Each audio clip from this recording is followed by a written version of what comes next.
오늘 아침 하나님 말씀 거듭나게 되면 믿음을 가진다라고 하는 말씀 전하도록 하겠습니다. 우리가 너무나도 좋아하고 애용하는 말씀 요한복음 3장 16절 어제 말씀을 나눴는데 참 이 말씀을 우리가 깊이 묵상하다 보면 나도 모르게 감동이 되고 은혜가 되고 눈물이 나기도 합니다. 하나님이 세상을 사랑하사 이처럼 사랑하사 독생자를 주셨으니 이는 그를 믿는 자마다 멸망하지 않고 영생을 얻게 하려 하심이라. 그렇습니다. 하나님의 사랑이 믿어지게 되어지면은 그것이 받아지게 되어지면은 내 내면에 참으로 어떤 변화가 일어나는 것을 경험하게 되어집니다. 이것을 가리켜 거듭남이라고 합니다. 이런 의미에서 거듭남의 주체는 사람이 아닙니다. 흔히 우리는 이렇게 말합니다. 나는 거듭났습니다. 이렇게 이야기를 하고 있지만 사실은 갈등하는 것은 이 거듭남이 자신의 힘으로 거듭나려고 하기 때문인 것이죠. 그래서 좀 부담스럽기도 하고 좀 어렵기도 합니다. 내가 거듭났다라고 이렇게 말을 하는데 과연 내가 주인공이 되고 내 힘으로 그렇게 거듭났다라고 이렇게 고백을 한다는 것이 왠지 사람들 앞에 부끄럽게 여겨지기 때문입니다. 그 거듭남은 내가 주체가 아니라 하나님이 주체인 것입니다. 요한복음 3장 16절에 거듭남의 이것이 하나님의 실체라면 그리고 그 내용은 바로 찬송가 우리가 304장을 보면은 이 요한복음 3장 16절의 말씀을 너무나도 잘 표현해주고 우리가 좋아하는 찬송가이죠. 304장 제가 한번 불러보겠습니다. 그 크신 하나님의 사랑 말로 다 영영 못하네. 저 높고 높은 별을 넘어 이 낮고 낮은 땅 위에 죄범한 영혼 구하려 그 아들 보내사 화목제물 삼으시고 죄 용서하셨네. 하나님 가신 사랑은 청량담 하네. 영원히 변치 않는 사랑 성도여 찬양하세. 이게 바로 요한복음 3장 16절 하나님의 사랑의 이야기입니다. 우리의 사랑은 어떻습니까? 여러분 변합니다. 영원하지가 않지요. 부부가 사랑한다고 이렇게 모여 함께 평생 살자고 서로가 약속을 합니다. 그러나 부부가 왜 싸웁니까? 처음에는 잘 서로가 양보하고 주기도 했지만 그러나 살다 보면은 자기 것은 주려고 하지 않기 때문이죠. 그리고 자기의 것은 내 것이라고 포기하지 않기 때문에 그런 것이죠. 부부의 사랑도 변합니다. 그러나 하나님의 사랑은 독생자를 주신 그 사랑은 그 크신 사랑은 영원한 사랑입니다. 왜 그렇습니까? 요한복음 3장 16절에 이 하나님의 사랑은 너무나도 독생자를 주기까지 큰 사랑입니다. 여러분은 이런 큰 사랑을 누군가에게 한번 줘봤습니까? 그리고 그 사랑은 능력의 사랑입니다. 죽을 수밖에 없는 우리를 구원해 주는 사랑이기 때문에 그런 것이죠. 그리고 그 사랑은 나에게 너무나도 적합하고 필요한 사랑이기 때문인 것입니다. 그러므로 우리는 이 구원과 거듭남에 불안해할 필요가 없습니다.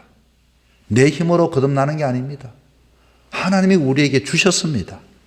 그 사랑을 큰 사랑을 주셨고 구원을 주셨고 너무나도 나에게 꼭 필요한 것을 주셨기 때문에 내 마음속에 그것이 내면의 변화가 일어나고 은혜가 되어지고 감동이 되어지는 것에 대해서 우리는 주저하지 말아야 하는 것입니다. 그래서 구원은 내가 얻는 게 아닙니다. 하나님께서 주시는 것입니다. 사실 인간은 죄로 인하여 영적인 사형 선고를 받은 자이지요. 오늘 보면 19절에 이렇게 말합니다. 영원한 진노와 심판을 받을 존재지만 그분을 믿고 사랑을 받아들이는 사람에게는 심판이 없다. 이렇게 이야기를 합니다. 여러분, 성경의 인물들 중에 우리는 믿음의 사람이라고 하면 누구를 되뇌입니까? 당연히 아브라함이죠. 물론 아브라함도 믿음의 아버지지만 또 성경에 보면 믿음의 사람이 나옵니다. 노아라고 하는 사람은 한 번도 본 적이 없는 그 모형과 크기의 방주를 바다가 아닌 산 위에서 만듭니다. 얼마 동안 만들었습니까? 몇백 년 동안 그것을 만듭니다.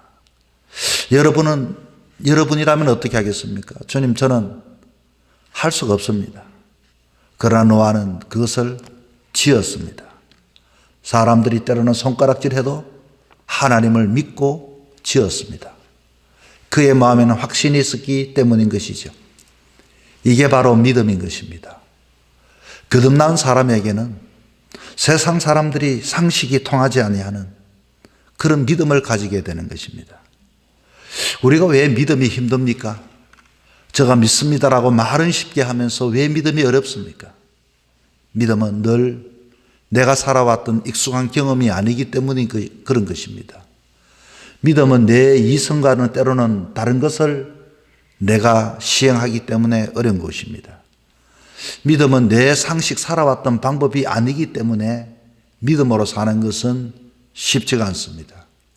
그러나 믿음으로 살아감에 있어서 쉬운 방법은 바로 거듭남의 그 경험이 있고 은혜가 있을 때 우리는 믿음을 가질 수가 있게 되는 것입니다. 우리가 신앙생활을 한다, 믿음 생활을 한다 할 때 이 신앙과 믿음은 이성으로 하는 게 아닙니다. 경험으로 하는 것이 아닙니다.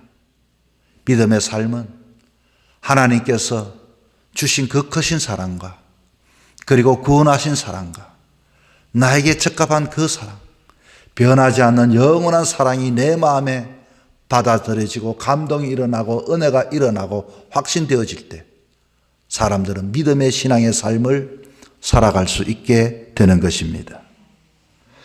왜 사람들은 빛으로 나오지 못할까요? 오늘 본문에도 그와 같은 이야기들이 19절에 있습니다. 자기 행위가 악함으로 악을 거부한다고 하네요. 이것은 뭡니까? 자기 자신은 오늘까지 행위해왔던 것은 악한 행위였습니다. 그런데 사람들은 자기의 이성으로 그 선이 불의를 진리를 거부하는 것은 바로 그 사람들이 성가시고 게으르고 믿어지지 않기 때문에 빛으로 나오지를 못하는 것입니다. 빛으로 나오고 신앙으로 나온다고 하는 것은 거듭난 사람만이 나올 수가 있게 되는 것입니다. 은혜를 받고 하나님의 성령의 역사를 통한 사람만이 신앙과 믿음의 삶을 살아갈 수 있게 되는 것입니다. 오늘 본문 20절 21절에도 왜 사람들이 빛으로 나오지 못할까? 그냥 나오기만 하면 될 텐데라고 합니다. 그것은 자기의 악한 부끄러움이 드러날까 봐 나오지 못한다고 했습니다. 그러나 거듭난 사람은 부끄러워하지 않습니다. 세상의 모든 사람 부끄럽지 않는 사람이 어디 있습니까? 그러나 거듭남을 확신한 사람은 그래, 나는 죽을 사람이다, 심판받을 사람이다, 수치스러운 사람이다, 부끄러운 사람이다. 그러나 독생자로 인하여 이 문제를 해결함을 받은 사람이다. 이것을 확신하게 되어지니 우리는 부끄럽더라도 그 모든 것을 십자가에 두고서 주님 앞에 나와 우리는 믿음과 신앙의 삶을 살아갈 수 있게 되는 것입니다. 우리는 날마다 주님이 계시는 빛으로 나오는 자가 되어야 합니다. 주님 앞에 나오는 그 믿음은 내 의지와 내 힘과 내 경험으로, 이성으로, 내 방법으로, 내 아이디어로 나오는 게 아닙니다. 이것은 처음부터 하나님의 아이디어였습니다. 하나님의 계획하심이었습니다. 하나님의 섭리였습니다. 그 안에 내가 있다는 것이 얼마나 큰 은혜인 것입니까? 여러분, 오늘 이 하루의 삶 속에 때로는 세상의 어둠을 보고 우리는 자꾸 어둠 속에 숨는 자가 되는 사람들이 세상에 얼마나 많은지 모릅니다. 빛 대신 주님은 오늘도 우리 앞에 계십니다. 모든 것 우리는 내려놓고 주님 앞에 나가야 하는 것입니다. 이게 믿음의 삶입니다. 신앙의 삶입니다. 세상 사람들이 보기에는 뻔뻔하게 보여도 그렇다. 뻔뻔한 것이 아니라 이미 값으로 지불한 용서함을 받은 사람들이다 라고 하는 마음을 가지고 오늘 이 하루도 세상에 주눅들지 말고 하나님의 은혜 가운데 당당하게 빛으로 나아가 오늘 이 하루도 능력의 삶, 오늘 이 하루도 자신감의 삶, 오늘 이 하루도 하나님의 자녀다운 삶을 모두가 살아갈 수 있는 귀한 한 날이 되기를 주 이름으로 부탁을 드립니다.